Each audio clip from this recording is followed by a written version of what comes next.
هل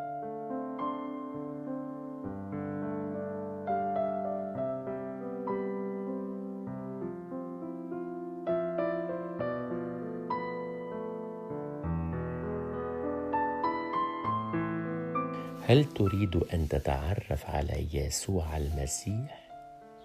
تعال واسمع من هو. بحسب كتاب تعليم المسيح للكنيسة الكاثوليكية، الاعتراف بالإيمان المسيحي، الفقرة 5، السماء والأرض. عدد أي قانون 325. قانون إيمان الرسل يعترف بأن الله خالق السماء والأرض، وقانون إيمان نيقيا والقسطنطينية بيصرح الكون المرئي وغير المرئي. قانون 326 بالكتاب المقدس بيعني التعبير سماء وأرض وكل ما يوجد الخليقة كلها، وهو بدل كمان على العلاقة بداخل الخليقة اللي هي بالوقت نفسه بتربط وبتميز السماء والأرض. والأرض هي عالم البشر، والسماء أي السماوات يمكن أن تدل على الجلد، وأن تدل أيضا على المكان الخاص بالله. أبانا الذي في السماوات نشوفها بإنجيل متى فصل 5 لآية 16. ومن ثم كمان السماء اللي هي المجد الإسخاتولوجي. وأخيرا بتدل السماء على مكان الخلايق الروحانية، الخلائق والملائكة التي تحيط بالله. قانون 327 إنه اعتراف المجمع الأطراني الرابع الإيماني بيثبت أنه الله منذ بدء الزمان جمع معا الخلق من العدم، ومن هيك ولهذه وتلك الخليقة الروحانية والجسدية، أي الملائكة والعالم الأرضي، ثم الخليقة البشرية اللي بتشارك الطرفين لأن مركب من روح وجسد. 1. الملائكة. وجود الملائكة حقيقة إيمانية.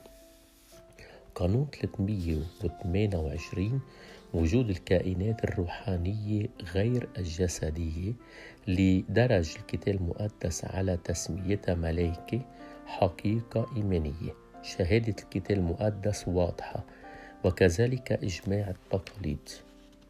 ومنشوف بهالقانون 328 من هم. أما بقانون 329 بيقول قديس أوغسطينوس بشأن ملاك بدل على المهمة لا على الطبيعة، وبنسأل عما تسمى هذه الطبيعة.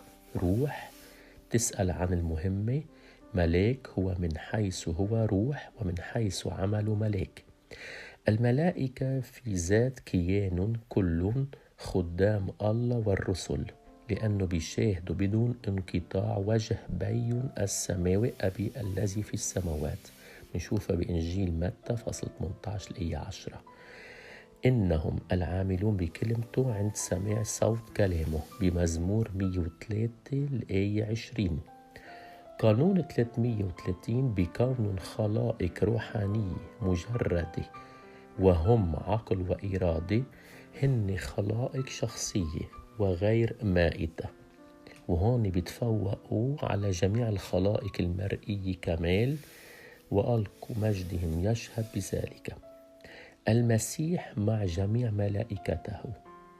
قانون 331 المسيح قلب العالم الملائكي، إنهم ملائكته. متى جاء ابن البشر بمجده وجميع ملائكته معه إلى آخره. بنشوفها بإنجيل متى فصل 25 آية 31. هن لأنه هو اللي خلقهم ولا له خلق. إذن فيه خلق جميع ما في السماوات وعلى الأرض، ما يرى وما لا يرى، عروشا كان أم سيادات أم رئاسات أم سلاطين، به وإليه خلق كل شيء. نشوفها بكورنثوس فصل 1 لآية 16. وهن لإله فوق هالشي لأنه جعلوا الرسل قصد الخلاص، أو ليسوا جميعهم أرواحا خادمة ترسل للخدمة من أجل المزمعين أن يرثوا الخلاص. نشوفها بالرسالة عبرانيين فصل 1 لآية 14. قانون 332 إنهم ها هنا منذ بدء الخليقة، لكن على مدى تاريخ الخلاص مبشرين من بعيد أو من قريب بهالخلاص، وخادمين القصد الإلهي بتحقيقه، يغلقوا الفردوس الأرضي، بيحاموا عن لوط، بينقذوا هاجر وابنه، وبيوقفوا عند يد إبراهيم، يسلم الناموس على إيديهم، بيقودوا شعب الله، ببشروا بولادات ودعوات، يواكبون الأنبياء. هذا إذا اقتصرنا على إيراد بعض الأمثلة. وأخيرا هذا الملاك جبرائيل اللي ببشر بولادة السابق وولادة يسوع نفسه. قانون 333 من التجسد للصعود، حتى كانت حياة الكلمة المتجسد تكتنفها عبادة الملائكة وخدمتهم. وقت اللي بيدخل الله البكر إلى عالم يقول لتسجد له جميع ملائكة الله بعبرانيين فصل 1-6. ونشيد تسبيحتهم عند ميلاد المسيح لا يزال يدوي في تسبيح الكنيسة، المجد لله في العلا بلوقا فصل 2-14. وهن بيحرصوا طفولة يسوع، بيخدموه بالبرية، بيشددوه بالنزاع وقت اللي كان بإمكانه أنه ينجو على أيديهم من أيدي أعدائه، كما جرى هالشي لإسرائيل قديما. والملائكة هن اللي ببشروا مذيعين بشرى التجسد وبشرى قيامة المسيح، ورح يكونوا ها هنا عند عودة المسيح اللي ببشروا فيها بخدمة وبدينونته. الملائكة بحياة الكنيسة بقانون 334 لهالشيء الموعد بتنعم حياة الكنيسة كلها بمساعدة الملائكة السرية والقديرة.